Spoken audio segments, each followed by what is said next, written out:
Bab 2921 1 melawan 5. Terima kasih atas kebaikan Anda, Pak. Chu Chen membungkuk 3 kali dengan hikmat. Seandainya bukan karena tetuamu, dia mungkin sudah mati di tangan orang itu. Air kolam itu sangat jernih. Setelah Chu Chen selesai berdoa, dia tiba-tiba menyadari bahwa patung Old Mo sepertinya memegang sesuatu di tangannya. Dia menyelam ke dalam air dan menemukan bahwa itu adalah pecahan perunggu dengan peta buram yang terukir di atasnya. Ini, Chu Chen meletakkan pecahan itu dan pecahan emas tajam bersama-sama, dan keduanya secara mengejutkan beresonansi samar. Sebuah pesan datang dari reruntuhan surgawi, sebuah pecahan dari peta pecahan bintang mencatat keberadaan pecahan lainnya. Chu Chen dengan hati-hati menyimpan kedua harta itu dan kemudian kembali menjelajahi gua.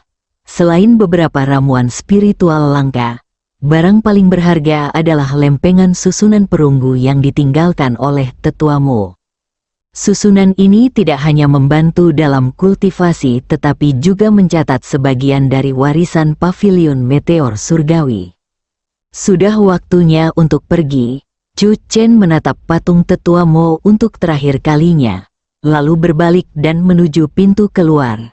Di luar gua, kabut beracun rawa berkabut masih tebal, tetapi itu tidak menimbulkan ancaman baginya, yang berada di tahap inti emas. Chu Chen melayang ke udara di atas pedangnya, merasakan energi spiritual yang bergelombang di dalam tubuhnya.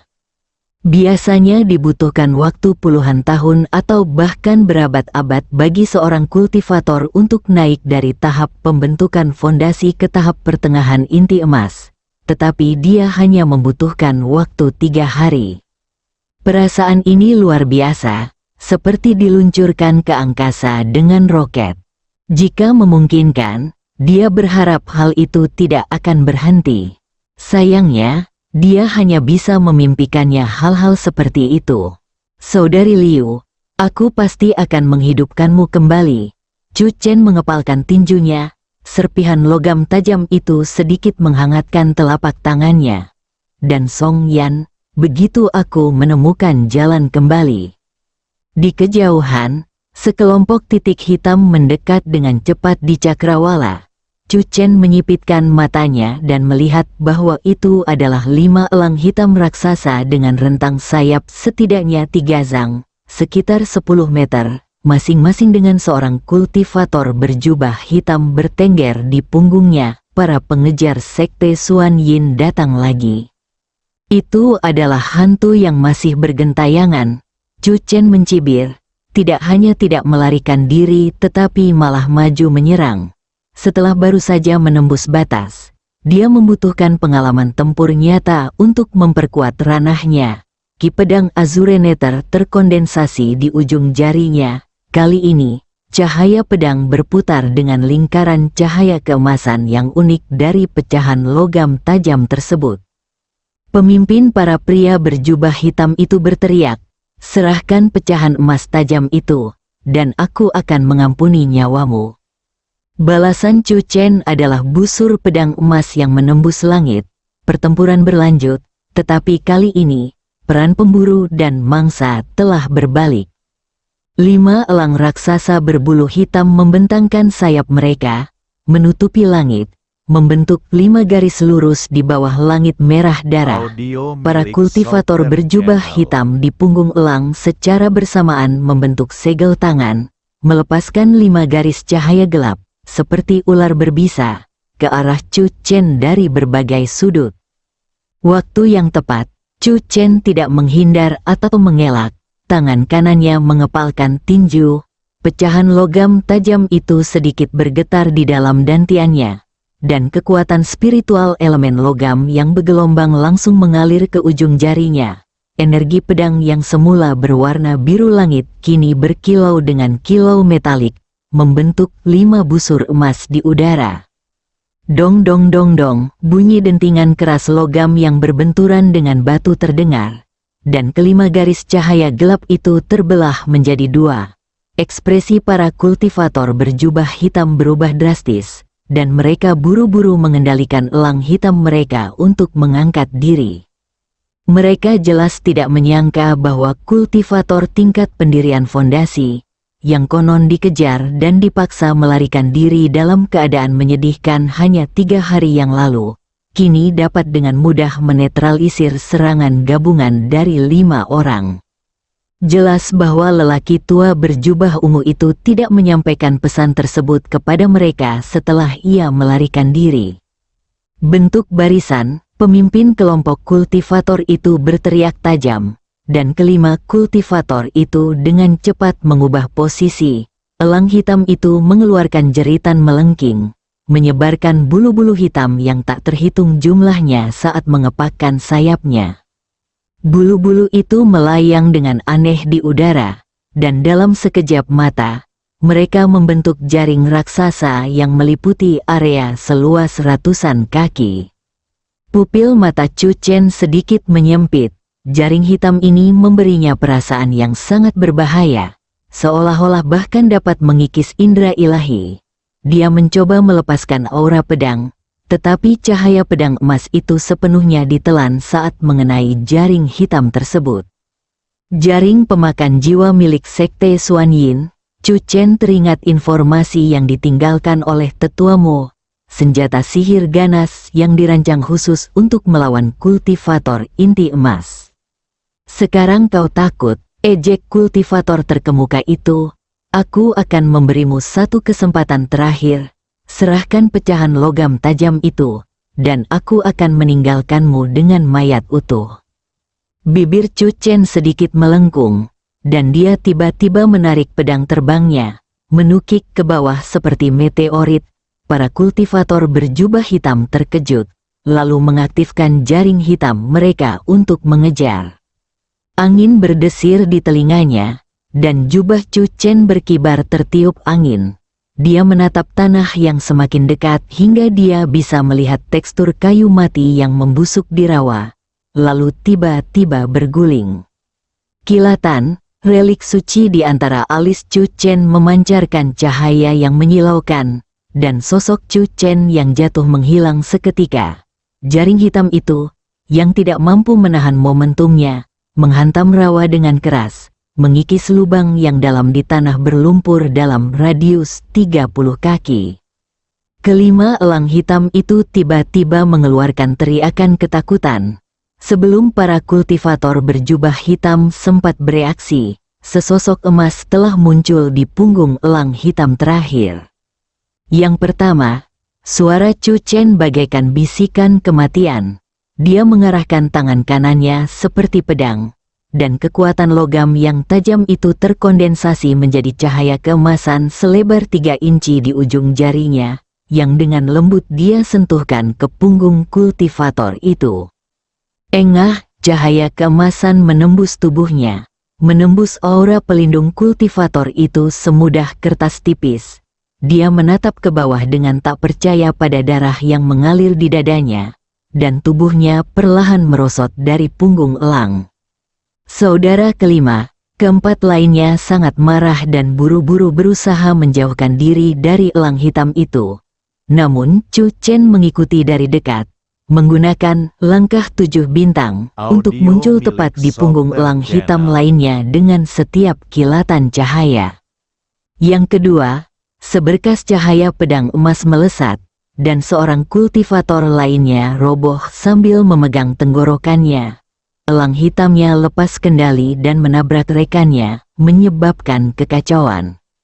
Berpencar, gunakan jimat petir yin, teriak kultivator terkemuka itu, sambil mengeluarkan jimat ungu dari jubahnya. 3 orang yang tersisa segera berpencar, mengaktifkan keempat jimat secara bersamaan. Petir ungu berjalin di udara. Kali ini tidak lagi menargetkan Chu Chen, tetapi meliputi ruang 10 zang di sekitar mereka. Cerdik, Chu Chen berhenti di udara dan mengangguk sedikit. Dia menggunakan pertahanan sebagai serangan, menunggu aku masuk ke dalam perangkapnya. Dasar bajingan kecil, teriak seorang kultivator, matanya merah padam. Masuklah jika kau berani. Chu Chen tersenyum. Tiba-tiba ia menarik semua serangannya dan membentuk segel tangan yang aneh. Di dalam dantiannya, inti emas yang tertanam dengan pecahan logam tajam berputar cepat. Pola permukaannya menyala satu persatu. Apakah kau tahu? Suara Chu Chen tiba-tiba menjadi halus. Apa ciri paling menakutkan dari kekuatan spiritual tipe logam? Sebelum orang lain sempat menjawab, dia tiba-tiba merentangkan tangannya lebar-lebar. Ini konduktif. Ledakan, keempat kilat ungu itu tiba-tiba berubah arah dan menyambar sang penyihir itu sendiri. Para kultivator berjubah hitam merasa ngeri ketika menyadari bahwa udara di sekitar mereka dipenuhi dengan benang-benang emas tak terlihat, yang merupakan kekuatan logam tajam yang diam-diam telah ditebar Chu Chen selama serangannya sebelumnya. Ah, di tengah jeritan, ketiga kultivator itu hangus terbakar hingga tak dapat dikenali lagi oleh jimat petir yin mereka sendiri. Hanya pemimpinnya, dengan tingkat kultivasi yang lebih tinggi, yang berhasil mempertahankan perisai pelindungnya, tetapi dia pun terlempar jauh, sambil batuk darah. Sekte Xuan Yin tidak akan membiarkanmu pergi. Dia berjuang untuk menghancurkan jimat giok, dan sosoknya mulai memudar. Chu Chen mendengus dingin dan membuat gerakan meraih dari kejauhan. Serpihan logam tajam itu melesat dengan cahaya keemasan yang menyilaukan, tiba-tiba mengganggu teleportasi yang hampir selesai. Ini tidak mungkin, wajah kultivator itu pucat pasi. Bagaimana mungkin artefak sihir spasial bisa diganggu?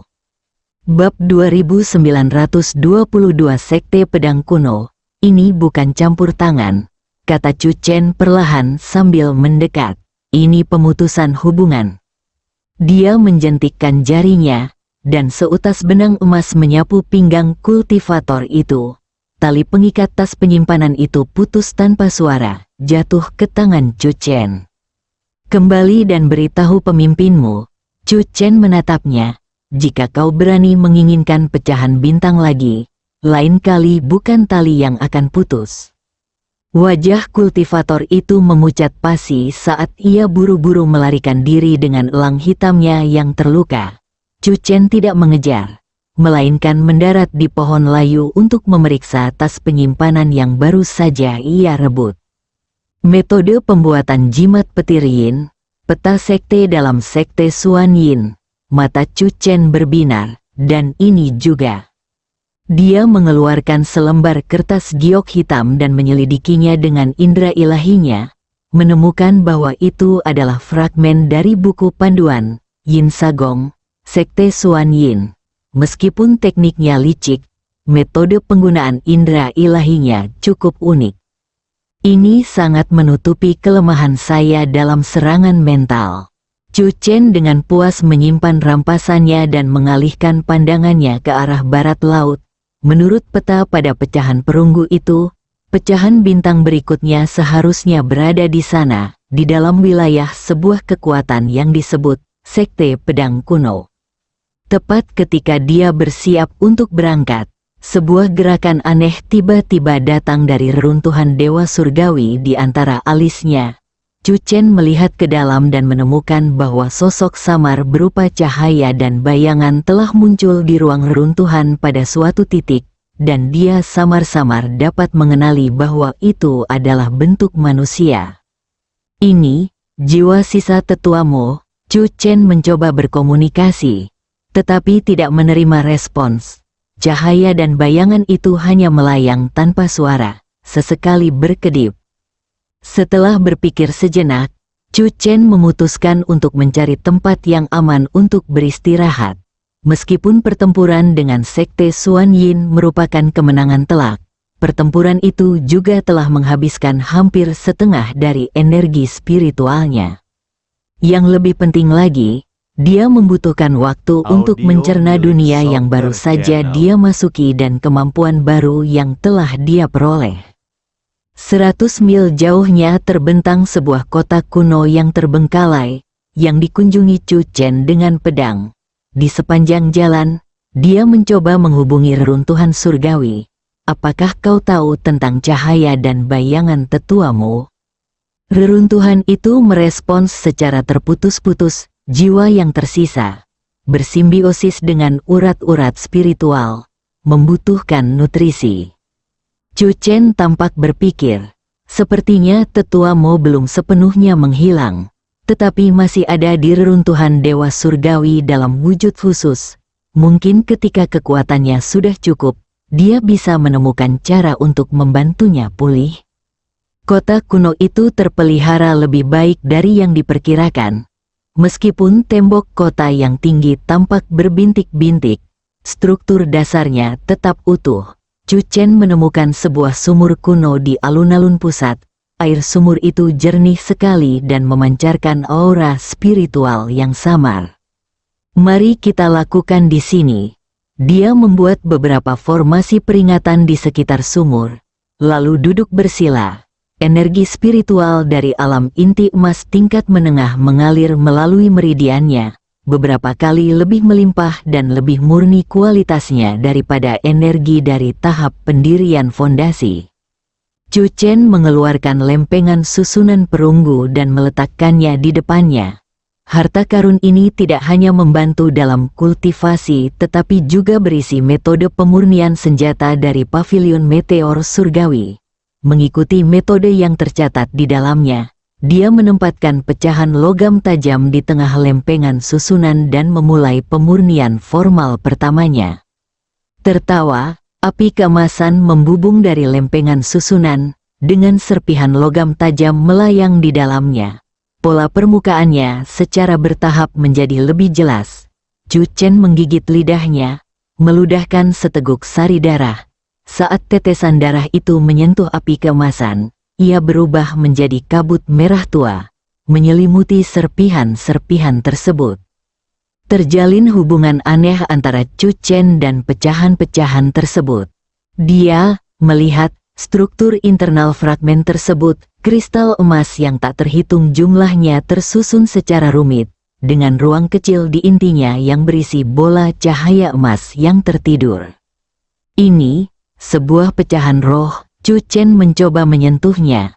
Tetapi bola cahaya itu hanya bergerak sedikit dan tidak menunjukkan tanda-tanda akan aktif. Proses pemurnian berlangsung sepanjang malam. Saat sinar matahari pagi pertama menyinari tepi sumur, pecahan logam tajam itu telah menyusut hingga seukuran kuku jari, diam-diam tertanam di permukaan inti emas Chu Chen, menjadi bagian yang tak terpisahkan darinya. Chu Chen membuka matanya, dan dua sinar keemasan melesat keluar dari pupilnya, meninggalkan dua lubang tanpa dasar di dinding batu. Dengan sebuah pikiran, tangan kanannya seketika diselimuti kilauan logam, dan dengan satu gerakan ringan, ia meninggalkan 5 alur di tanah. Lumayan, sekarang kita bisa melepaskan 30% kekuatan dari fragmen emas tajam. Chu Chen mengangguk puas, saatnya berangkat. Setelah beristirahat, Chu Chen berdiri di puncak tertinggi kota kuno itu, memandang ke kejauhan. Di sebelah barat laut, serangkaian pegunungan tampak samar-samar. Itu adalah wilayah Sekte Pedang Kuno. Menurut informasi yang ditinggalkan oleh Tetua Mo, Sekte Pedang Kuno terkenal dengan para kultivator pedangnya, dengan setidaknya 3 pendekar pedang abadi tahap Naschen Sol yang berada di jajarannya. Semoga fragmen selanjutnya tidak terlalu sulit didapatkan. Chu Chen hendak terbang dengan pedangnya ketika tiba-tiba dia merasakan seseorang mendekat. Sebuah penglihatan gaib mengungkapkan seorang gadis muda berpakaian kain kasar, membawa keranjang bambu dan memetik rempah-rempah di luar kota. Gadis itu tampak berusia sekitar 16 atau 17 tahun, dengan fitur wajah yang halus, dan tingkat kultivasinya baru berada pada tahap awal pemurnian Qi. Dia tampaknya adalah seorang kultivator liar dari desa terdekat. Chu Chen bermaksud menghindar, tetapi kemudian tiba-tiba mendengar gadis itu berteriak ketakutan. Tanah di bawah kakinya ambruk, dan dia jatuh ke dalam gua tersembunyi. "Tolong, ada ular!" jeritan seorang gadis terdengar. Chu Chen ragu sejenak, lalu terbang mendekat. Gua itu tidak dalam, tetapi seekor ular bersisik hijau tebal, setebal mangkuk, melingkar di dalamnya, menjulurkan lidahnya saat mendekati gadis itu. Chu Chen dengan santai mengeluarkan cahaya keemasan, seketika membelah ular iblis itu menjadi dua. Gadis itu masih terguncang, mendongak dan matanya membelalak tak percaya ketika melihat Chu Chen berdiri di udara. "Guru abadi!" Dia buru-buru berlutut dan bersujud. "Terima kasih banyak telah menyelamatkan hidupku, Guru abadi." "Bangunlah," kata Chu Chen dengan tenang. "Apakah ada jalan pintas ke sekte pedang kuno di dekat sini?" Mata gadis itu berbinar. "Guru abadi, apakah Anda akan pergi ke sekte pedang kuno?